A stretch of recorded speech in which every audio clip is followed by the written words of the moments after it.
You don't get to worry about looking like a nerd. If I'm looking like a nerd, you got to look like a nerd too, you punk. My hat is way nerdier than yours is, okay? Really? I'm wearing a Peter Pan hat. Yours at least matches your outfit. Good Lord. Anyway, we're live, Amber. Hello, everybody. Welcome to the Halloween edition. This is our first year doing this of home buying horror stories. My name is Laci. I am your Las Vegas expert, your Las Vegas lifestyle expert, relocation expert. I'm your bestie. My girl Amber Coleman here is one of the best loan officers in all of the nation. Number 166. Have we got new ratings yet, Amber? Nope. The ratings come out at the beginning of next year. Woo-hoo. All right. Number 166 in the nation for my girl here. So anyway, we're going live today with having a little fun with the holiday season, the Halloween holiday season. And I just, we thought we'd just throw a little dress up today, but we are going to be talking about some really, really important stories and horror stories at that we've been through just in the last couple of years that we need you to know about so that you can be prepared and be vigilant for yourself when you go into the process of buying a home, whether it's in Las Vegas or not. We want to show you. As always, live streams that we do are for you and always for you. So if you have questions about anything, where I got my hat, I know you want to know. Also, just anything about living in Vegas, moving to Vegas, anything and everything you want to know, please let us know. Just drop it like it's hot in the comment box below, and we'll answer your questions towards the end. We're going to go through a few stories today. Amber and I we have a few of them, so it took us a minute to choose which ones we were going to share. But please know the most important one, the one that's like the biggest, that's really been impacting us the most this year, is going to be at the very end. So stay tuned. I promise it'll be worth it. We're going to have a lot of fun today. Amber, before we get started, I thought it might be fun to share with people how much you love Halloween and how much you love dressing up. For those of you who are watching, your face looks like you're scared right now, first of all. She's I do love Halloween, though. It is fun to dress up. Be somebody different, right? Amber and I love to dress up for any reason whatsoever, whether it's Halloween or not. And so if you're not already doing so, you need to be following Amber on Instagram. You're going to kill me. Oh, watch it and learn. Let's watch Miss Amber. Oh, yes. That's a good one. All right. Hold on. Let me do this. I have a feeling we're not in Kansas anymore. Look at you. And then there's another one, Amber, that I think you did where you were dressed up like, where is it? Where you were dressed up like the Spice Girls. It might be in my messages. I got to find it. Hold on. I'm doing this in front of everybody. I don't care. I love it. Here it is. Boom. Boom.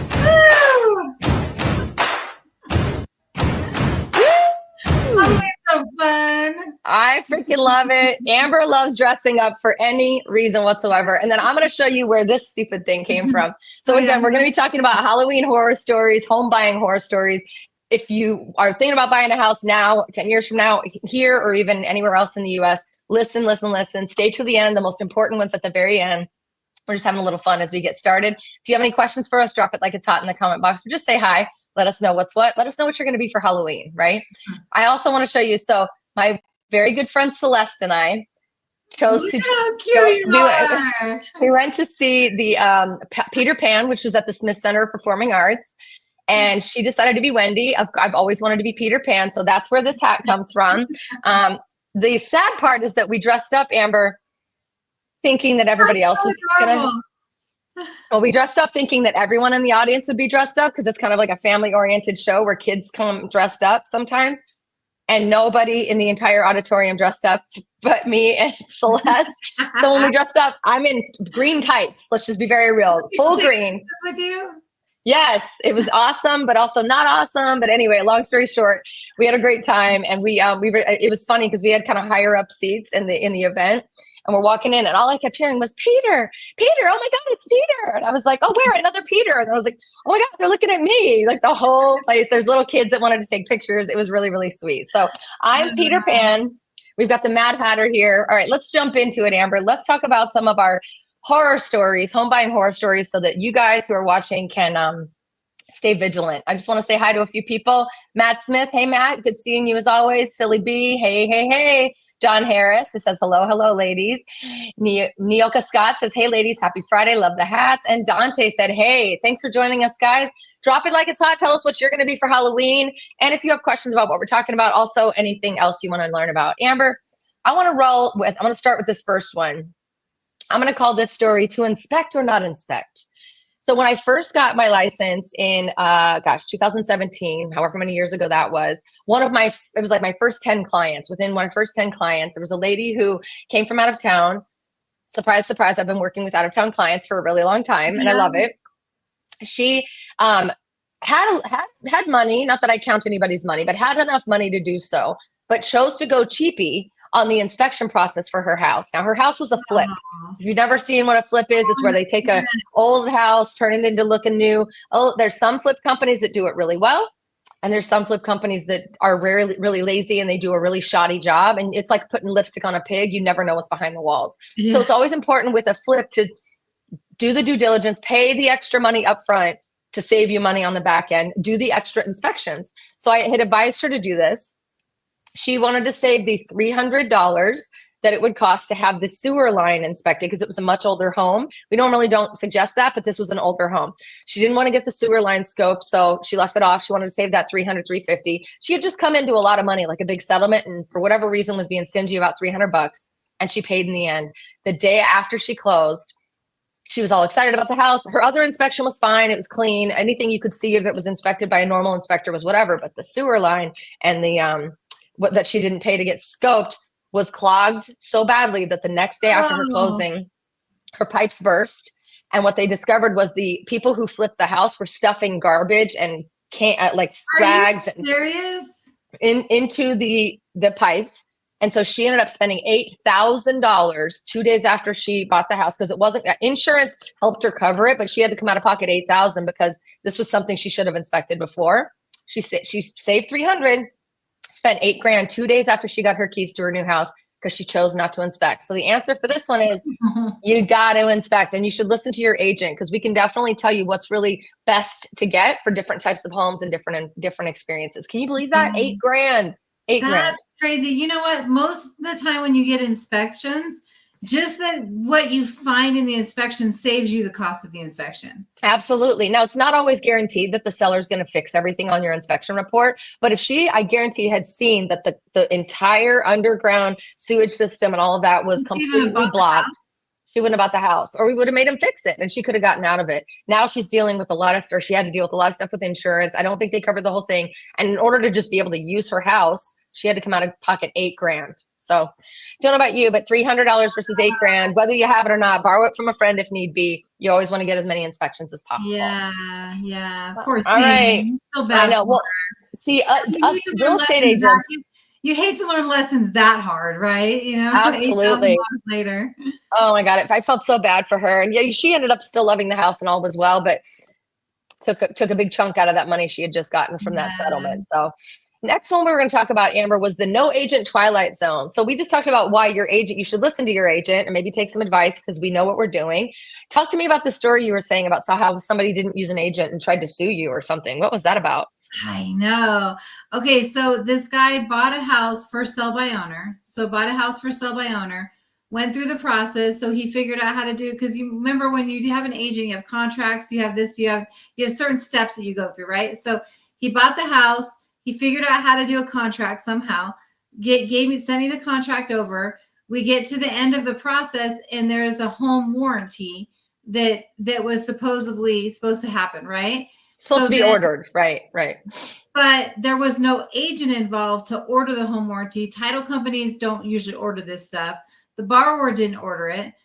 I don't ever order home warranties. That's not my job.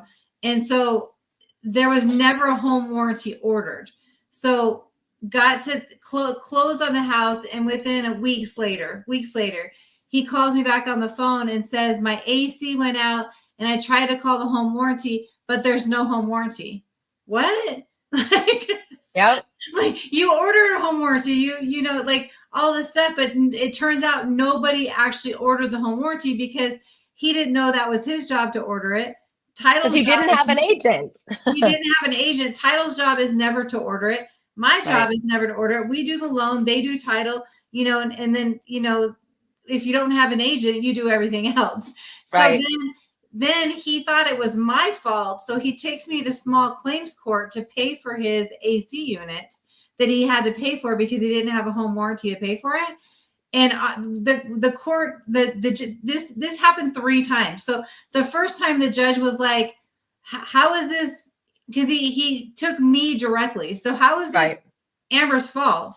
Because you didn't try to take her company to court. You tried to take her to court. So was she responsible for your home warranty?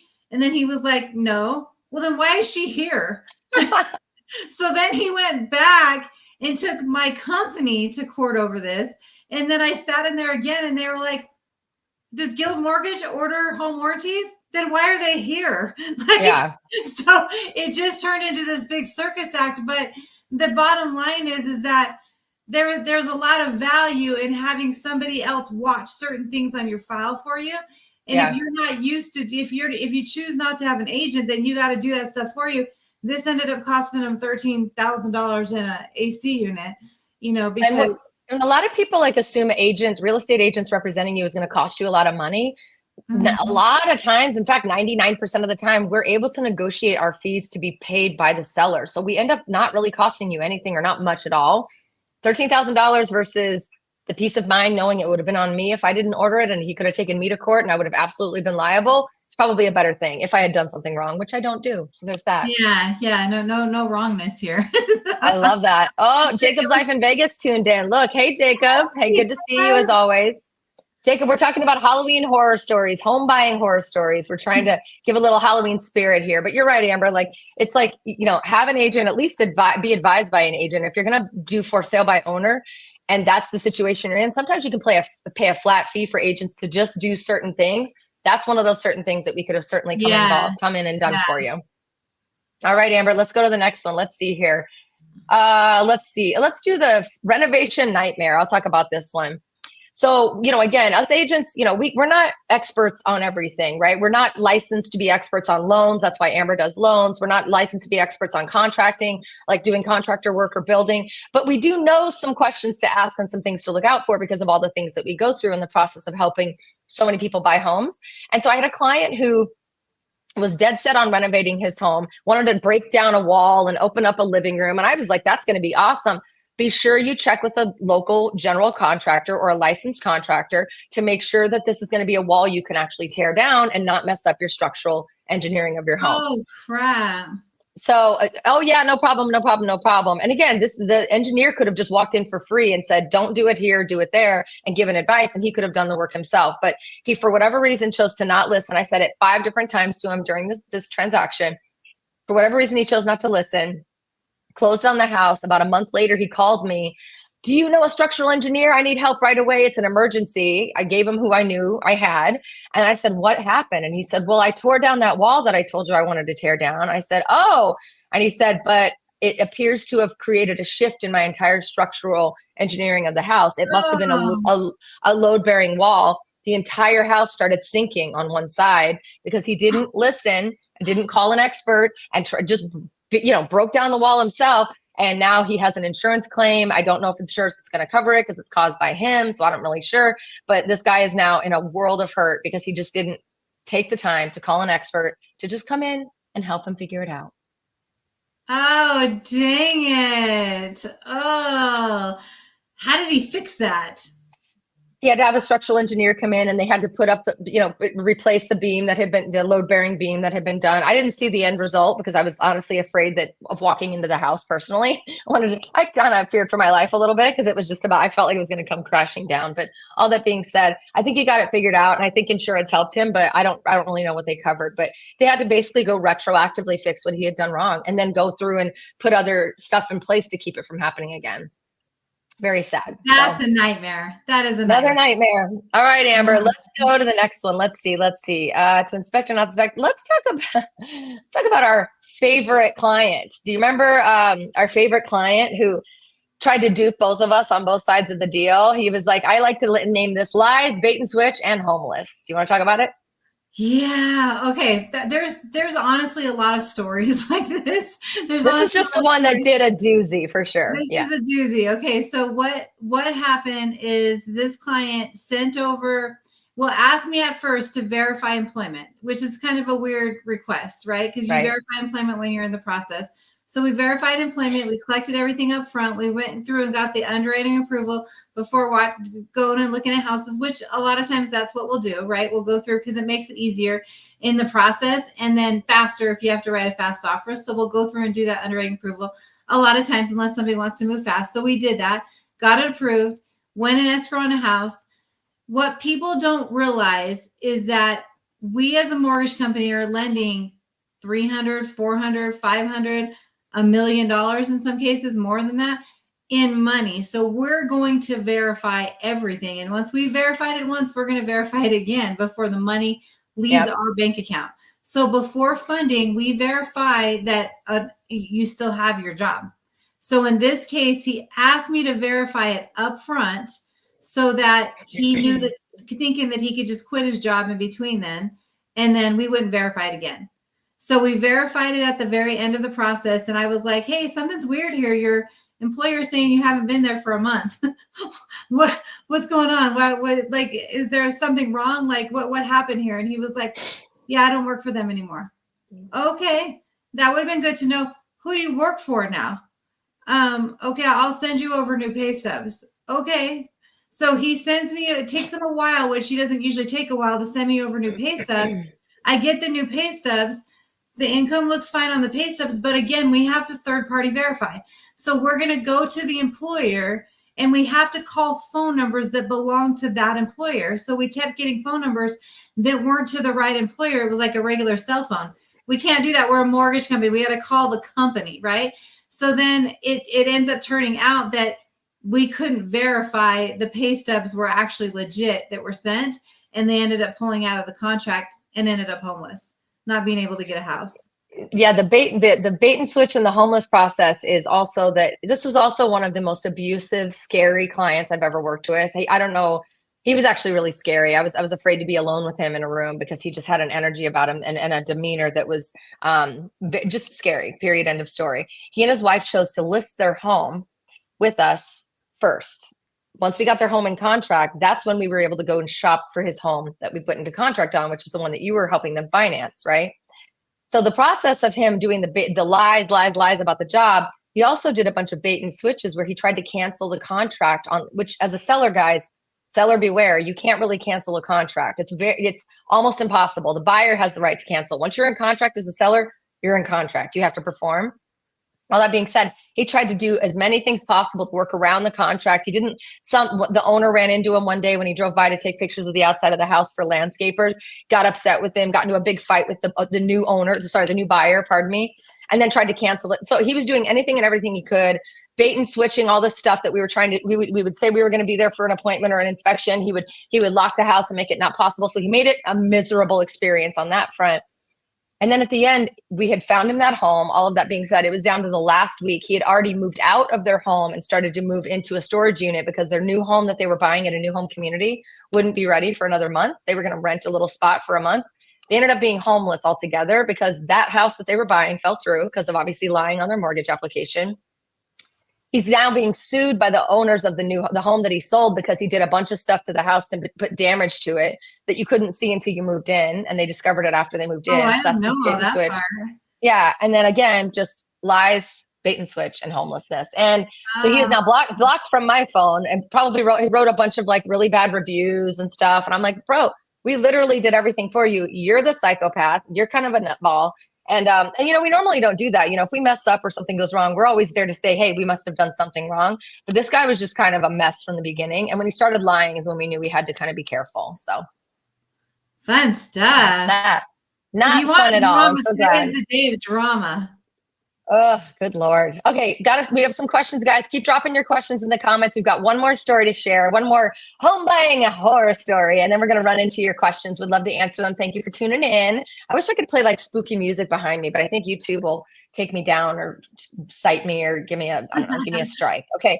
Last one, fraud on the wire. Amber, this wire fraud has been a big, big problem in this industry, in all industries, but especially real estate for years. But this year, it stepped up a notch. Let's talk about what you've been hearing.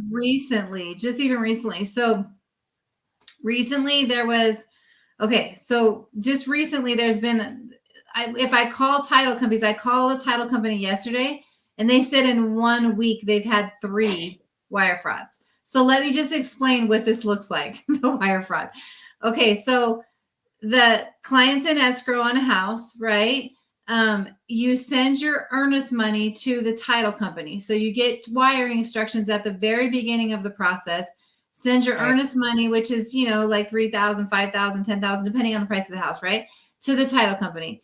And then at the very end of the process, when we have loaned acts to title, then you send the rest of it. Okay. So then the title company will typically send an email with your numbers on it, and that'll show you what you need to wire. Somewhere, somehow, these hackers are intercepting those emails that are going to the client. And then they're, when they see the emails going out, then they're saying, they're sending a DocuSign email that looks legit. But if you look closely, they always have the escrow officer's name on it. And then it looks like it's written by the escrow officer. But if you call the phone numbers on there, the phone numbers are not legit. If you look at the email address on there, the emails are not legit, but you have to be vigilant and watching for this stuff, right? So then a DocuSign email comes through for them to send the money over to an account that's not title. Right. So this is happening more and more right now. And what happened this week? So there was one that, like somebody that wasn't as vigilant on it, and they sent the money over to the hacker and are now trying to get it back. And it was how much money was it, Amber? A significant amount of money. That's what I'll say. Over $100,000, guys. It was over 100. It was like $150,000 that went over to someone else. So my suggestion on sending money is you get the wiring instructions at the beginning, print those out, keep them safe, laminate them if you need to, keep them somewhere that you can see them, because you're going to use those same exact instructions when it gets to the very end of the process. If hackers are out there trying, and when I've called because it almost happened. Like there was one that happened a couple months ago. That was a title company that also told me this is happening often right now. Right. And then I called over to another title company and they said it's happening. They told me 3 times in a week. Yeah. So one of the things instructions. Yeah, print them out. One of the things we do with our clients when we first sit down and talk through just all of our documents, wire fraud disclosure is one of the ones we go through. And I just basically give them the rules of engagement. You don't send money to anybody that I haven't personally given you their personal phone number, their personal email. You don't take anything through email. We literally have like step by step of how you can avoid it and double cross, triple, quadruple check. We actually had another client about 2 months ago that caught himself right before he was going to send it and realized and remembered what we had discussed and went in and got really vigilant and was trying to figure out what happened. And it was exactly that. Somebody intercepted his email, had sent him new instructions with it looked like it was same email address, same everything, minus one letter was changed or whatever. And he was literally 1 beat away from sending a very large sum of money that would have gone to the wrong account. But he remembered what we talked about and said, hold on, that phone number Laci texted me, not emailed me, that Laci from her phone gave me verbally or texted me. Let me call that number. Let me do a verbal confirmation on the phone with the person who I know Laci trusts, who I know this is their phone number. And sure enough, he got it on there and they said, that's not our wiring number. That's not our information. Stop what you're doing. We have to now double check and cross check as to how this might have happened. So he saved himself. These other clients that you were mentioning before, not as vigilant and also maybe not as computer savvy. It's very easy to be duped. Very easy. If you're not computer, that's the problem. That's the problem. But on the stuff that they're trying, because I've looked at all of these instructions and stuff, when the hackers send it over, they always have to put because they want to look legit, right? So they put an email address, but they're going to put like 1 digit that's different than the actual escrow officer's email. Right. Or 1 digit, and the phone number won't usually work to go straight to the escrow officer. Yeah. But to look at that kind of stuff. But what I would say is just don't look at wiring instructions other than the very beginning process when you're sending over the earnest money, and then use that same wiring and then call every time you're going to do that, before and after. Like just be diligent on what you're doing with the wires. Yeah, we go through it really heavily. And just so this is a warning to you, wire fraud is on the rise more than ever. 3 times this week alone. 2 months ago, we had a client who, like I said, saved themselves. One client this week was not so lucky. They're working with their bank and their financial institute to figure that out. At the end of the day, guys, it will ruin and stop the entire process. Whether you get your money back or not, it will ruin and stop the entire process you've already spent time, energy, and money on to purchase your home, because everything will come to a grinding halt and the home could possibly fall through. So don't lose out on the house. Don't lose out on your money, obviously. Be really vigilant, listen to our guidance, and definitely follow instructions. That's it. Mm-hmm. All right, that's all of our horror stories for you today. I hope you enjoyed that. Let's run through and see some comments. We've got some really good questions coming in. I love this. Okay. Let's see. Philly B says, question for you. Homeowner orientation walkthrough. The builder told us it'll be at 10 a.m. and after 2, we can have a third-party inspector come in. We're being advised not to do it right away. Philly B, how come you didn't use me? I would have loved to have helped you with the new home community. We do new homes all the time, and this is actually a really big thing that comes up often. Our clients, it varies as to whether or not they choose to get an outside third-party inspector. We always definitely recommend it, because why not? Builders aren't perfect either. And when you work with our team, we will advise you that as you're signing on the dotted line, you will make sure that it is included and guaranteed that you have the ability to, if you're building the home, you have the ability to have the inspector come in during every phase of the building process, not just at the end. And they can give you a report for each and every phase. So it's structural, it's electrical, it's plumbing. They're going to look behind the walls. It's going to be awesome, because they'll be checking dotting the I's and crossing the T's of the builder while they're building the house through every process. If you're buying a quick move in, which it sounds like you might have, if you don't have an agent representing you who can negotiate this for you, yeah, you're kind of stuck. Unfortunately, you're being advised to do it not right away. And the walkthrough, unfortunately, should be done before you do your orientation, because that should be a list that you're providing to them that says, well, our inspector found these things wrong. Now, during our walkthrough, we're going to see these other things like cosmetic. Then you would be combining those two together, handing it to your whoever's walking you through, the superintendent, whoever's walking you through the house, and then require that they get those things done before you sign and take your keys. So I'm sorry, Philly. I hope that you guys get through it okay. If you need our assistance, let us know. We can't usually help you if you don't take us on the first appointment. And if you are working with our team, make sure I know, because that shouldn't be something that you're dealing with. But yeah, buying new homes is, again, you got to have your agent with you from the beginning. You're not going to save any money going to the builder without us, guys. It just doesn't work that way. So sorry, Philly. I hope that works out. Good luck on the new house and congrats. Can I put in my 2 cents there too? So on a builder, like anytime I buy builder, because the builder has to cover everything with their warranty bumper to bumper for the first year, I always order the inspection 6 months into the house, because then the house is being used, and then the builder has to correct it after that. Like, you know, like I did too. Yeah. So I mean, you can always order 2, like before and then before it. But then if there's anything wrong after you started using all that stuff, and that's just me personally. That's just what I do personally. That's a good idea.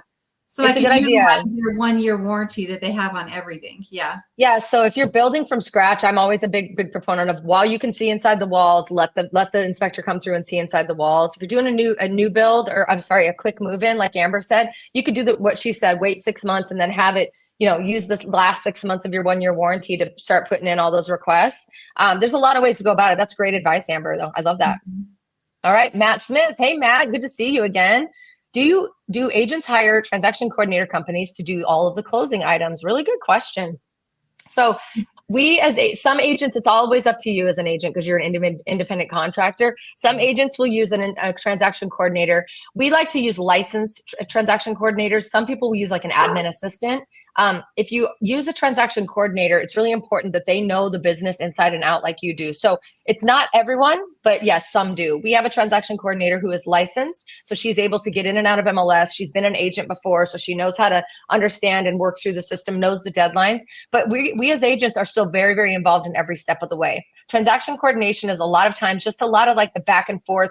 Hey, you missed this initial on this document. Hey, can we make sure that we got this ordered on time? Hey, just making sure that like everyone's talking to everyone. But the agent in the end is always responsible for everything that happens with the transaction, and the broker, of course. Good question. All right, we got another question. Michael in Las Vegas. Hey, Michael. There's been talk about a casino coming soon to Inspirata for over a year. There's been nothing new on this for a long time. What do you think is taking so long to get started? Michael, did you know that I used to run casinos, local casinos? In fact, the same company that's building that Inspirata casino, I used to run their marketing department in a lot of the locations. And I actually opened Aliante Station Casino back in the day in 07 or 08. So just a little tidbit for you. Is there going to be an Inspirata Station Casino? There That's is. awesome. Yeah. So what might be taking so long is permitting could be taking a while. They could be still gathering up all of their construction teams and finalizing plans.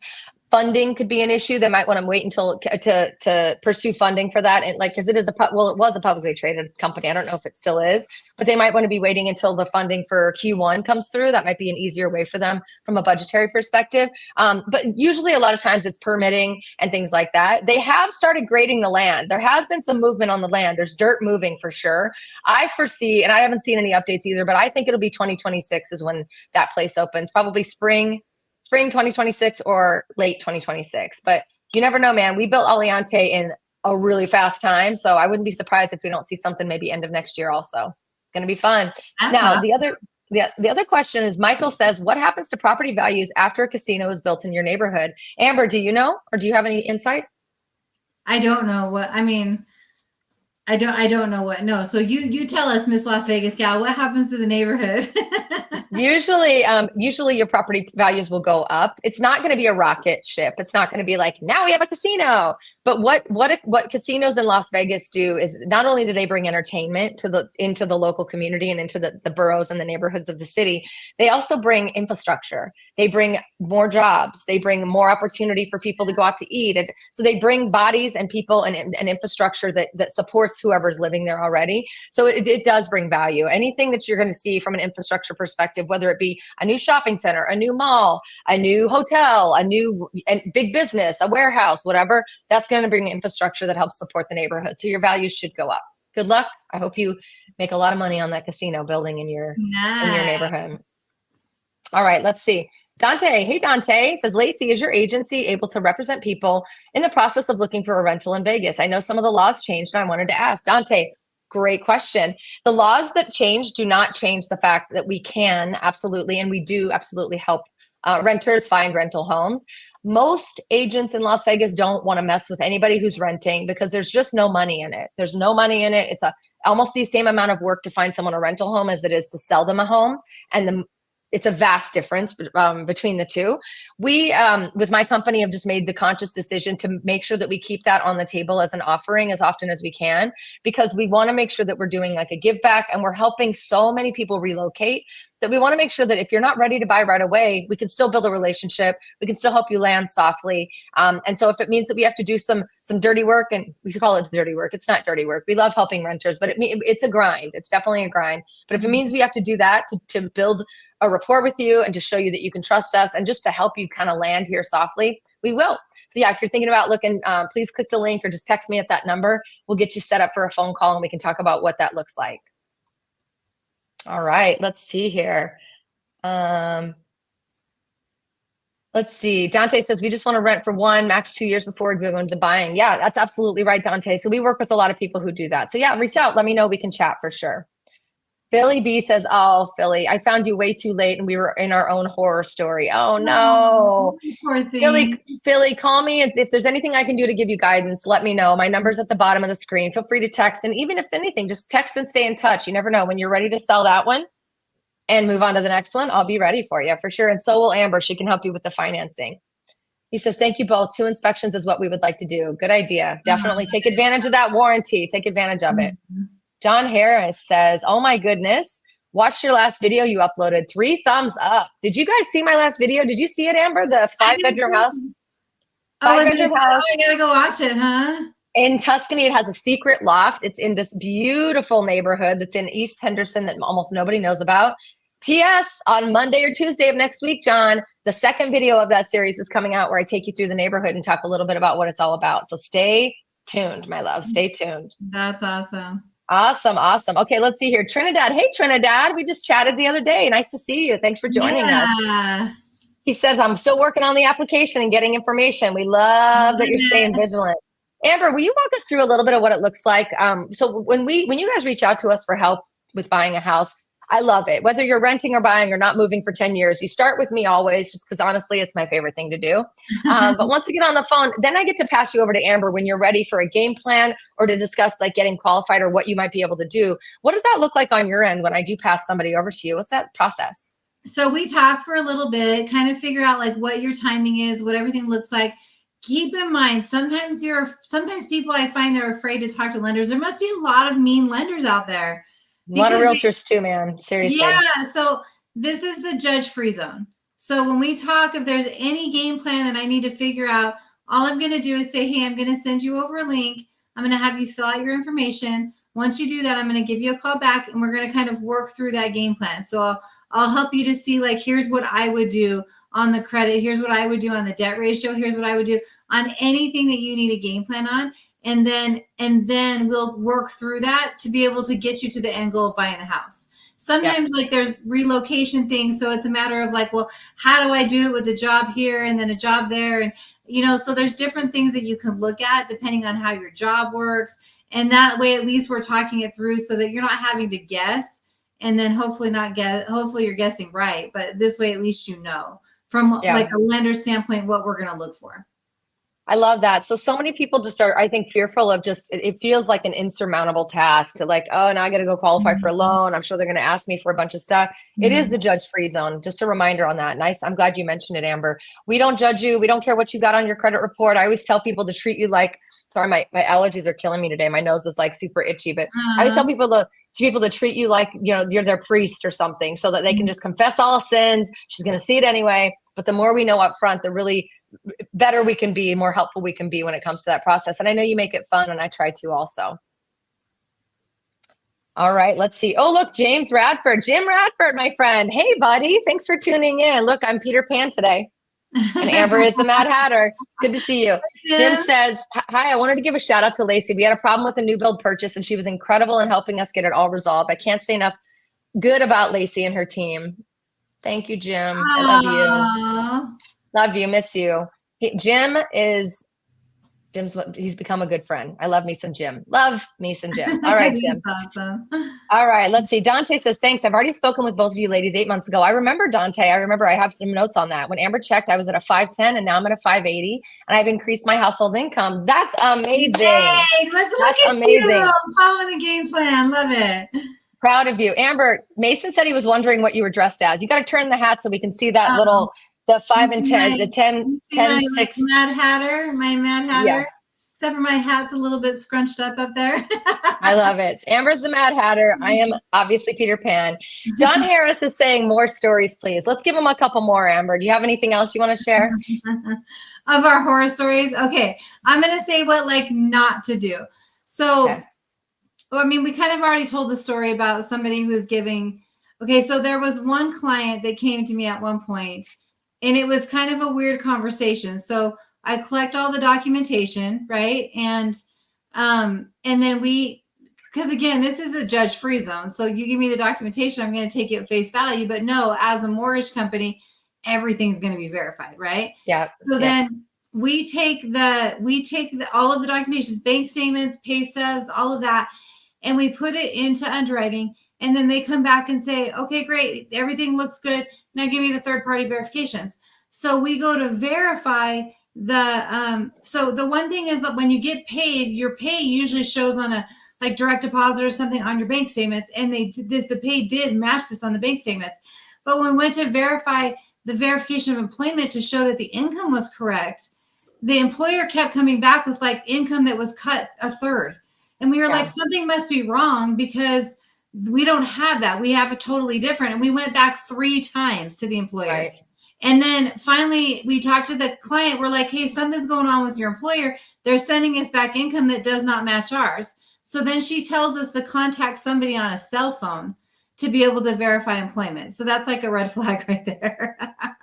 And then we pulled her, because then when it gets to that point, then you automatically start what's going on with this? So then we pulled the bank statements and noticed that on the bank statements where that deposit's going in, where their auto deposits going in, the font was different than the other font on the other bank statements. Yeah. So then I had to make the call on it. And then she acknowledged that, yeah, I'm sorry, I sent you over fake stuff. She actually acknowledged it. She actually tried to pay me to not say anything. I'm like, you can't buy me out here. But I mean, long story short, she didn't get her house. everything was verified and then nothing matched up with it. So like, let's figure out a way that's legit. Sometimes you could do cosigners. Sometimes you can get gift money. Sometimes you could do, there's a lot of different things. Let's figure it out so it's legit to be able to do it. Because sometimes if like the payment's not made, there was another client that did similar to that. And then after a month of being in the house, he couldn't make payments. And then all of the investigation was done on everything. And then he ended up losing his house and all the money that he put down on his house. So it's always better just to be upfront. just show me what it is and let's figure out a game plan. John Harris says, do you have any horror stories dealing with multi-million-dollar houses? I do. I have one that just happened with an agent on my team just in the last like month and a half. So agent on my team was representing the seller of a multi-million-dollar home in Summerlin and the buyer of a multi-million-dollar home in Summerlin, same house. The buyer is planning to completely gut and renovate this house, buying it for like, I think 2 million or 1.9. And by the time they flip it, they're going to be able to sell it for probably 3.5. Like it's going to be a really beautiful transition. They're completely renovating this house. So it's a big flip, but it's a flip. The woman who was the seller was a very eccentric lady. I'm just going to say eccentric. There's just, I mean, again, I love weirdos. I love weird people. I love all the crazies of the world. This lady was she just hit different. Let's just put it that way. Mm-hmm. And she decided that she didn't want to leave after all was said and done. So the house itself was sold, closed. Day of closing, we're supposed to get the keys, pass them over to the new guy. He's got renovators coming in to gut the house the day of. Like he's ready to start. Funded and recorded? Funded and recorded. She locked herself inside the house. Oh, crap. To a point that like he had to call the police. We had to have her removed. She got out of jail or whatever happened with her with the police, came back. It's a guard-gated community, and the guards didn't realize that it had been sold. Like something happened where they didn't know. So they let her right in again, thinking she was still the owner. She broke into the house in the back. While the renovators are there kind of pulling stuff out, they didn't even know who this lady was, barricaded herself in the bathroom again, tied like ribbons on the door to keep it closed. Didn't want to leave, had to have her removed again, had to tell the front guard gate, you got to stop, you can't do this. Don't know how she did it again, if she rode through in someone's trunk or back seat, but somehow got in a third time to the neighborhood. We think she literally hid in someone's car, broke into the house again, but luckily this time there were people there and they were able to see what was going on and they were able to ward her off. This just literally happened in the last 6 weeks. So now I don't know where she lives now. It sucks because she was my client. And then she was like texting one of the agent that works with me, texting the agent, like these long-winded, horrible, she went crazy. Basically. She kind of lost her mind. She had left almost all of her stuff in the house. And it was just it was very, the way she was living was very, have you seen the movie Hoarder or the show Hoarders? Where people are like hoarding. So she was living like that in that million. It wasn't 100% of a hoarder situation, but it was definitely a lot of stuff. So they not only did they have to renovate the house and start pulling stuff out and gutting it, they're removing all her stuff too, trying to be nice and saving it. Gave her a chance to come and pick it up, like packed it all up for her. It's been a nightmare. Wow. So even the people who have multi-million-dollar homes definitely mental instability might need some assistance. Yeah, definitely. So even multi-million-dollar house owners, but yeah, that's my most recent multi-million-dollar home story. Most of the multi-million-dollar homes that we deal with are pretty awesome. I mean, like a lot of people take care of their homes. You know, there's not as many horror stories when it comes to that stuff as you'd think. Most of the time, horror stories come into play. And I always tell people who get in real estate, when you're in real estate, you're dealing with people's emotions and timelines.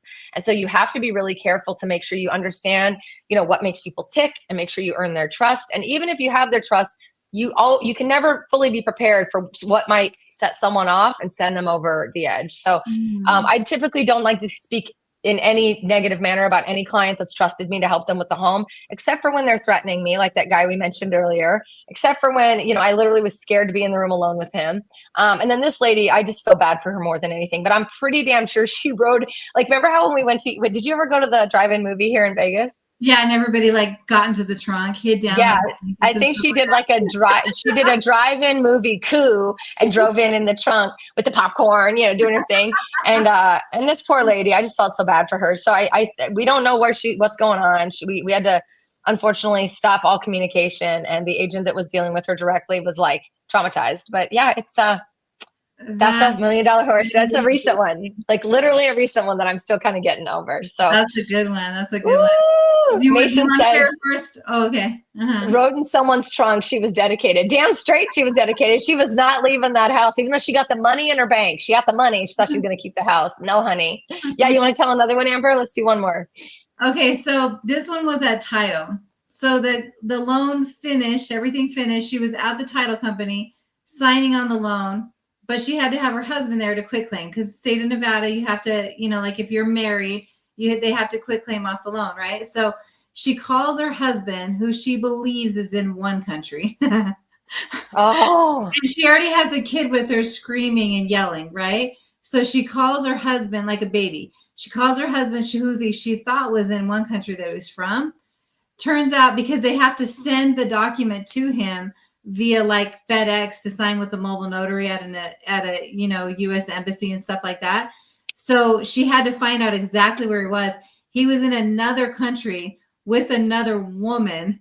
What? At the time. Baxter, can you believe it? So another country with another woman at the time. It all came out at the signing table at the title company. Oh, and the no. baby was screaming. She was yelling at the dad. Like everything was going on so bad, but like found out that he was cheating and with the other woman in a whole different country than she even knew about while she was signing on her house. Dang, that's not a horror story. That's just some tea. That's some drama, serving it up. Oh my God. Did they go through with buying the house? Yeah, she did go through with buying the house, and the divorce was soon after that, That's right, hunty. Yeah. That's right. I love it. I love it. I hope you guys really enjoyed today. We really always love sharing as many stories as we can. And it's always in a really with the best intention, so that we're sharing with you so that you can just keep these things in mind so that you're not in a horror story yourself. Our jobs, as long as it's within our, licensee's duty is to help protect you. So please don't try to do it alone. Please trust somebody like me or my team members. Trust Amber. Let us guide you along the way. We actually care. Not all of the people in our industries actually care, but we genuinely do. We've shed tears over experiences. We've cried, hugged and cried clients and handed their keys for the first time and, mourned with them and celebrated with them. It really is a big part of our entire heart that we do this and we do it the right way. So thank you for tuning in as always. Amber, I just want to do one more thing. I just want to show, where is it? I'm going to show one more time. Laci in her full, Laci and my sweet friend Celeste in her full Peter Pan experience over at the Smith Center. Let's just, once again, look at how cute we look. Yeah, that's so adorable. Oh my God. I just had to give my girl Celeste another chance to be seen on screen. She's the best. Mason says, "Ooh, wait, someone's threatening you. Got to run someone down for you, Mason." I got a few people I could have you run down for me. Let's just be real. Got any deep holes in the desert? I got a few I could toss in. He says, "Nah, it was a horror story for that guy. Thanks for the laughs today. For real. I needed it." Thank you for joining us, Mason. I'm really glad that everybody's doing well. Mason actually just is he said he's fully recovered from pneumonia. He was going through it. I had pneumonia earlier this year too. It was not good. So yeah, there's a lot going around right now. Yeah. Yeah. Amber, happy Halloween. No more horror stories for the rest of this year. How about that? All Thanksgiving next. All the rest of them next month, right? Absolutely. So, hey guys, stay tuned. I've got another video coming out Monday or Tuesday. It's going to be it's a second part of the most recent video I shared. Please go check out my most recent listing. It's a 5-bedroom, 4,100 square foot house with a secret loft in East Henderson. It's stunning. You got to check it out. Part 2 is coming out Monday or Tuesday. And then my events video will be out shortly thereafter. And we're just going to keep on rocking and rolling. I've got some really fun stuff lined up. Had to take a little bit of a break, but baby, I'm back and Amber's back. So Let's do this. Amber and I will see you next Friday. We'll probably have a little bit of a market update for you. And we might talk about some new free money programs. But guys, we're going into what we always talk about, which is what kind of year is it, Amber? I'm going to give you a hint. It's granola. It's granola. Oh, crunchy. I was like, I wasn't ready for that one. I'm like, I don't know what it is. Crunchy granola beautifulness. This is the sweet spot. When we go into when we go, we need to come up with a sweet spot, something, right? But this is the juicy, crunchy time. This is the granola bar of real estate is happening right now, where you can get a good deal, and it's still good time to negotiate. And everybody slows down. It's time for you to pick up that pace and let us get you into a house if you're ready. And even if you're not, let's talk before the end of the year, because a lot of people think they want to wait till January to reach out. Best time to do it is now. Get ahead of it. Don't wait. Don't do what people do where they set a resolution to go to the gym starting in January, and then 2 weeks later they stop. Start your resolution now. Get moving on your dreams of hopefully living in our neon hometown. Yeah. Mad Hatter, go make some tea. I'm gonna go find Tinkerbell. Make some mad loans right now, right? Love you. See you soon, everybody. Bye. Thanks again. Bye-bye.